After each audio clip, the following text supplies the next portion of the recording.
ધોરણ 11 વિષય ગુજરાતી વાર્ષિક પરીક્ષા 2025 નું આ ખૂબ જ અગત્યનું પેપર છે. તારીખ 7/4/2025 ના રોજ એટલે કે સોમવારના રોજ જે 80 માર્ક્સનું પેપર લેવાયું એનું સંપૂર્ણ સોલ્યુશન આપણે જોઈશું.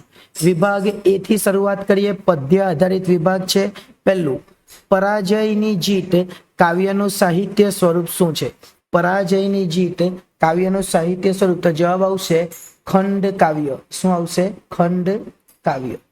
બીજું છે ત્રિભુવનદાસ લોહારનું ઉપનામ જણાવો, તેનો જવાબ આવશે સુંદરમ.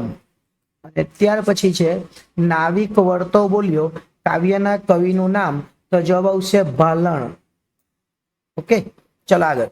નીચે આપેલા વિકલ્પોમાંથી યોગ્ય વિકલ્પ પસંદ કરીને આપણે જવાબ લખવાના છે.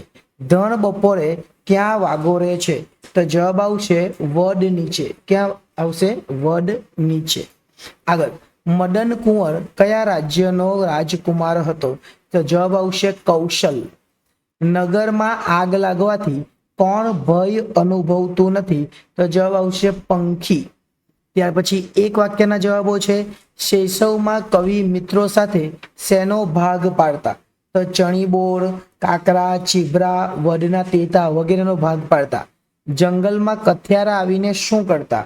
તો ઝાડ ઉપર કુહારાના ઘા કરતા. ત્યાર પછી 4-5 વાક્યના જવાબો છે, એ તમે જોઈ લેજો. આઈએમપી પ્રશ્નો છે. ભજન કરે તે જીતે એનો ભાવાર્થ છે. ખીલા કાવ્યનો કેન્દ્રવર્તી વિચાર છે. ત્યાર પછી વિભાગ બી જોઈએ, એમાં ગદ્ય આધારિત છે. પહેલું છે પોસ્ટ ઓફિસ પાથનો સાહિત્ય પ્રકાર. પોસ્ટ ઓફિસનો સાહિત્ય પ્રકાર આવશે નવલિકા. શું આવશે? નવલિકા. ત્યાર પછી સ્ટેચ્યુ રમવાની મજા પાઠના લેખક, જવાબ આવશે અનિલ જોશી. શું જવાબ આવશે? અનિલ જોશી. હુકમ માલિક પાઠનો સાહિત્ય પ્રકાર, તો જવાબ આવશે એકાંકી. આગળ ચાલીએ. જયશંકર સુંદરી ના અભિનય ગુરુ કોણ હતા? જવાબ આવશે બાપુલાલ નાયક. કિશનના લગ્ન વખતે મામીએ સી ભેટ આપી? તો જવાબ આવશે સોનાની સેર. ભક્તિ એટલે શું? ભક્તિ એટલે ઈશ્વર સાથેનો આધ્યાત્મિક જોડાણ. જવાબ એ આવશે ઈશ્વર સાથે એટલે કે ભગવાન સાથે આધ્યાત્મિક જોડાણ. ત્યાર પછી એક વાક્યમાં જવાબ છે રેફરન્સ બુકનો ગુજરાતી અર્થ શું થાય? તો સંદર્ભ પુસ્તક. શું આવશે? સંદર્ભ પુસ્તક. ત્યાર પછી આગળ જોઈએ. શાસ્ત્રીજીને વારસામાં શું મળેલું? તો અહીંયા સંદર્ભ પુસ્તક અથવા ગ્રંથ પણ લખી શકો. શાસ્ત્રીજીને વારસામાં શું મળ્યું? તો વેદ અને શાસ્ત્રનું અધ્યયન અને અધ્યાપન. વેદ અને શાસ્ત્રનું અધ્યયન અને અધ્યાપન. ત્યાર પછી 4-5 વાક્યના પ્રશ્નો છે. ઓવરટેક એટલે શું? જમાના પ્રમાણે શીર્ષકની સાર્થકતા, કર્મનો હિસાબ. હવે વિભાગ સી જોઈએ. વિભાગ સી ખૂબ અગત્યનો છે એટલે ખાસ ધ્યાન આપજો. વિભાગ સી પહેલું છે પાષાણ. પાષાણ એટલે શું? પાષાણને શેની સાથે સંબંધ? તો પાષાણ એટલે પથ્થર અને પથ્થર એટલે પહાડો. ઓકે.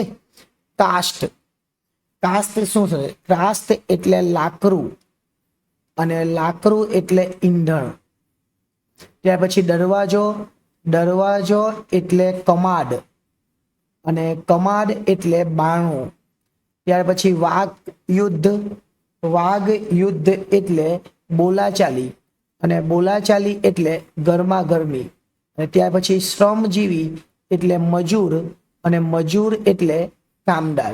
એટલે આ રીતે તમે જોઈ લેજો એટલે એ પણ ક્લિયર થઈ જાય. ત્યાર પછી ભજન કરે તે હારતો નથી. હારતો નથી એનો મતલબ કે જીતે છે. શું લખવાનું છે? આપણે રેખાંકિત લખવાનું છે. અડધો ગુણ છે. વાક્યનું સ્વરૂપ બદલાવાનું છે. વિરુદ્ધિ લખવાનું છે. તો તમારે હારતો નથી આખું કાઢી નાખવાનું અને લખવાનું જીતે છે. ત્યાર પછી કોઈને આશા ન હતી એનો મતલબ કે નિરાશા હતી. શું હતું? નિરાશા હતી. કોઈને આશા ન હતી એનો મતલબ કે બધાને નિરાશા હતી. શું લખી દઈશું? બધાને નિરાશા હતી. આખું લખીશું. બધાને નિરાશા હતી એનો મતલબ કોઈને આશા ન હતી. ત્યાર પછી હું ધિક્કાર છું. હું ધિક્કાર છું એનો મતલબ શું થશે? હું ચાહતો નથી. હું ચાહતો નથી. ટાઢા રોટલા કેમ ખાઓ છો? એની જગ્યા આવશે ટાઢાની જગ્યાએ ગરમ રોટલા કેમ ખાતા નથી?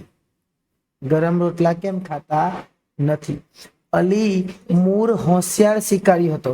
હોશિયારની જગ્યા આપણે લખીશું અકુશળ અને છેલ્લે હતોની જગ્યા લખી દઈશું નથી. એક વાક્યમાં જવાબ આવી ગયો. ત્યાર પછી જોઈએ પોતે પોતાના વખાણ કરવા. આપણે એક શબ્દ જોવાનો, શબ્દ સમૂહ માટે એક શબ્દ પોતે પોતાના વખાણ કરવા. એને શું કહેવાય? પોતે પોતાના વખાણ કરવા એનો મતલબ આત્મશ્લાઘા. આત્મશ્લાઘા. ત્યાર પછી વર્ષભરના નફા કે ખોટના હિસાબનું તારણ એટલે સરવૈયું. ત્યાર પછી ઘરની પાછલી ભીત એને કહેવાય પછીટ. ત્યાર પછી ગાયોનું તોરું એને કહેવાય ઢણ. પ્રવાહી માપવા માટેનું એક સાધન એને કહેવાય ફ્લોમીટર. ત્યાર પછી અંડોર અથવા અંગોર એને તળપદા શબ્દો આપવાના છે તો થશે સ્નાન. અને ત્યાર પછી બઝર એનું થશે ચીકણી. આગળ નિમણૂક કઈ રીતના લખાશે? તો નિમણૂક આ રીતે લખાશે. જોડણી સાચી લખવાની છે. નિમણૂક. શિક્ષિત તો શિક્ષિત આ રીતે લખાશે. ઓકે, આગળ ત્યાર પછી જોઈએ દિન શબ્દનો અર્થ નહીં બદલાય એ રીતે લખવાનું છે. પહેલું જે દિન છે આ દિન, એ દિન એટલે શું કહેવાય? તો દિન એટલે ગરીબ કહેવાય. અને આ જે બીજું દિન છે એને કહેવાય દિવસ. પહેલું જે પાણી છે એને કહેવાય હાથ કહેવાય અને બીજું જે પાણી છે એને કહેવાય જળ. ઓકે, આગળ ચાલીએ. આજીવિકા રૂઢિપ્રયોગ છે. આજીવિકા ભાગવી એનો મતલબ કે ભરણ પોષણનું, ભરણ પોષણ, આજીવિકા ભાગવી એટલે ભરણ પોષણ ન મળવું અથવા ભરણ પોષણનું નહીં થવું, કઈ બંધ થઈ જવું એવું કઈ લખવાનું. ભરણ પોષણ બંધ થઈ જવું. આગળ 45 નંબર કાન માંડવા એનો મતલબ કે ધ્યાનથી સાંભળવું. શું આવશે? ધ્યાનથી સાંભળવું. ધ્યાનથી સાંભળવું. ભાજી મૂળા સમજવું એનો મતલબ ડરપોક સમજવું. શું? ડરપોક સમજવું. ત્યાર પછી આગળ ચાલીએ. નીચેના પ્રશ્નોના જવાબ આપવાના છે. એમાં પહેલું કોઈને આશા ન હતી કે હું જીવીશ. સંયોજક એટલે કે. જવાબ શું આવશે? કે. ત્યાર પછી આગળ કેવા શુકનને પ્રત્યય સુધારી લખો. શુકનને, કેવા શુકનને પર્વતે આપી હશે વિદાય. શુકન ને ની જગ્યા ને કાઢી નાખવાનું એટલે પ્રત્યય સુધારી થઈ જાય. કેવા શુકનને એક ન નીકળી જશે. ઓકે, આગળ ગીતા દીવડાને પ્રગટાવે છે. ગીતા છે એ દીવડાને પ્રગટાવે. વિભક્તિનો પ્રકાર એટલે કર્તા વિભક્તિ, પ્રથમ વિભક્તિ. વાક્યનો પ્રકાર જણાવવાનો છે. તમને ખબર પછી કોઈ ચિંતા નથી. વાક્યનો પ્રકાર જણાવવાનો છે. તમને ખબર પછી કોઈ ચિંતા નથી એટલે નકાર વાક્ય. નર્મદાથી કંઠી ઉતારી દેવાય. કર્તરી બનાવવાનું છે. એનો મતલબ કે નર્મદાએ કંઠી ઉતારી દીધી. તમે બળદ વેચી દીધા. પ્રશ્નાર્થ વાક્ય બનાવવાનું છે. તમે બળદ કેમ વેચી દીધા અને પછી પ્રશ્નાર્થ છે. ઓકે, ત્યાર પછી વિભાગ ડી છે. વિભાગ ડી ની અંદર આ જે બધા પ્રશ્નો છે આમાંથી શોધીને તમારે લખવાના છે. એટલે એકદમ અગત્યના અને એકદમ ઈઝી પ્રશ્નો કહેવાય. બધા પ્રશ્નોના જવાબો તમને આની અંદર મળી જશે. ત્યાર પછી એક ફકરો આપેલો હશે આ રીતના અને એના ફકરાના જવાબો પર તમને આ રીતના એ ફકરામાંથી આ પ્રશ્નોના જવાબ શોધી લેવાના. ત્યાર પછી આ એક ફકરો આપેલો હશે અને એનું સંક્ષિપ્ત એટલે કે ટૂંકું રૂપ આપવાનું છે. ત્યાર પછી યોગ્ય વિરામ ચિહ્નો મૂકીને આ વાક્યને પૂરું કરવાનું છે. વિભાગ ઈ એટલે લેખન સજ્જતા, વિચાર વિસ્તાર પહેલા લખવાનો છે. ત્યાર પછી તમને નિબંધ પૂછાય, અહેવાલ પૂછાય. અહીંયા અહેવાલ પૂછાયેલો છે અને અહીંયા નિબંધ પૂછાયેલો છે.